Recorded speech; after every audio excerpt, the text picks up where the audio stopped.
नमस्कार, स्वागत है आपका। मेरा नाम है विपिन बेबाक। भारत जोड़ो यात्रा से कांग्रेस को कितना राजनीतिक लाभ मिलेगा, यह भविष्य के गर्त में है, लेकिन राहुल गांधी में राजनीतिक चतुराई दिखने लगी है। यात्रा के दौरान मध्य प्रदेश में पहली बार पत्रकार वार्ता में सोमवार को वह आसान सवालों पर मुखर दिखे, वहीं मुश्किल सवालों पर मौन।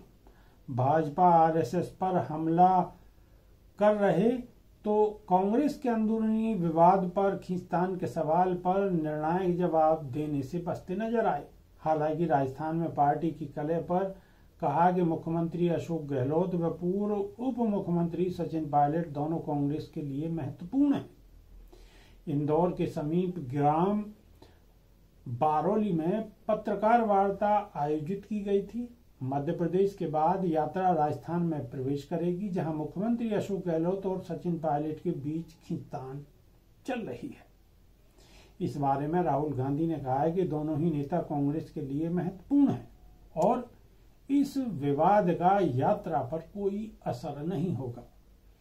गरीब सवर्णों को आर्थिक आधार पर आरक्षण को लेकर कांग्रेस नेता द्वारा पुनर्विचार याचिका से जुड़े सवाल पर वे बोले, मैं यात्रा के उद्देश्य से भटकना नहीं चाहता।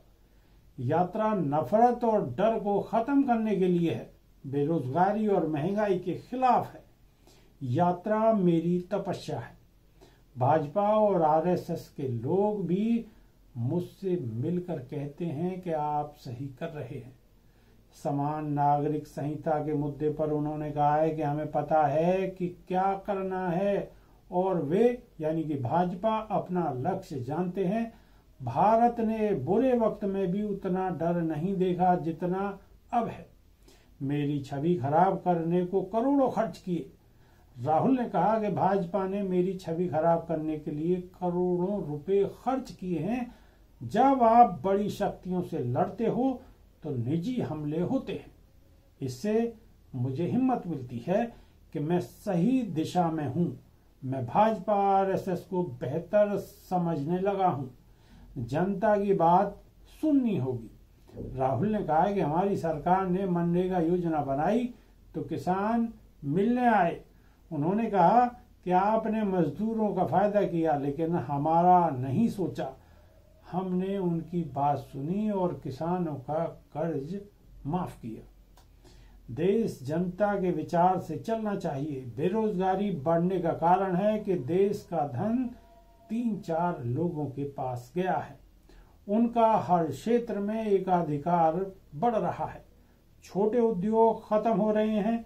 मैं अंकों में भरोसा नहीं करता। वर्ष 2018 के 28 नवंबर को ही मध्य प्रदेश में चुनाव हुए थे और कांग्रेस सरकार बनी थी, जिसे पार्टी संभाल नहीं सकी। अब फिर 28 नवंबर है और यात्रा से माहौल बना है, इसे कैसे संभालोगे? इस सवाल पर राहुल ने कहा है कि मैं अंकों में भरोसा नहीं करता। यात्रा शुरू की तो कहा कि केरल में समर्थन मिलेगा, आगे नहीं। फिर कर्नाटक में सफल रहे तो महाराष्ट्र को लेकर संशय था, वह सफल रहे तो कहा गया कि हिंदी बेल्ट में दिक्कत होगी, मगर मध्य प्रदेश में सबसे ज्यादा समर्थन मिला है। यह यात्रा कांग्रेस से आगे बढ़ गई है। बिके नेताओं पर भरोसा नहीं। मध्य प्रदेश में कांग्रेस की सरकार गिराने वालों की वापसी की संभावना पर बोले, इसका जवाब कांग्रेस अध्यक्ष दे सकते हैं। मैं इतना ही कहूंगा कि यदि वे पैसे देकर खरीदे गए हैं तो उन पर भरोसा नहीं करना चाहिए। राहुल बोले कि यात्रा के शुरुआती 5-10 दिनों में सोचता था कि हजारों किलोमीटर चलना है, फिर घुटनों की पुरानी चोट का दर्द उभर गया। मन में विचार आया कि चल पाऊंगा या नहीं, मगर चलना तो था। इससे मुझे हौसला मिला।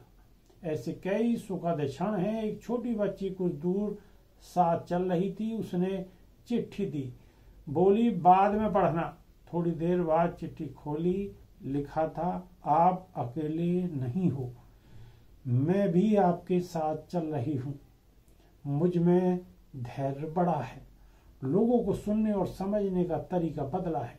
राहुल गांधी की भारत जोड़ो यात्रा मंगलवार सुबह लगभग 10 बजे इंदौर रोड के रास्ते धर्म नगरी उज्जैन में प्रवेश करेगी। राहुल गांधी निनोरा में नाश्ता कर महावीर तपोभूमि में आचार्य प्रज्ञा सागर महाराज से मिलेंगे और दोपहर 2:30 बजे महाकालेश्वर मंदिर जाकर पूजा अर्चना करेंगे।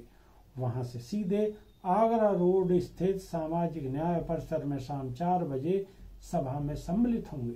मंगलवार सुबह गुजरात रवाना होंगे और सभा में राजस्थान के मुख्यमंत्री अशोक गहलोत और छत्तीसगढ़ के मुख्यमंत्री भूपेश बघेल के भी आने की संभावनाएं हैं। अभी के लिए सिर्फ इतना ही। नमस्कार।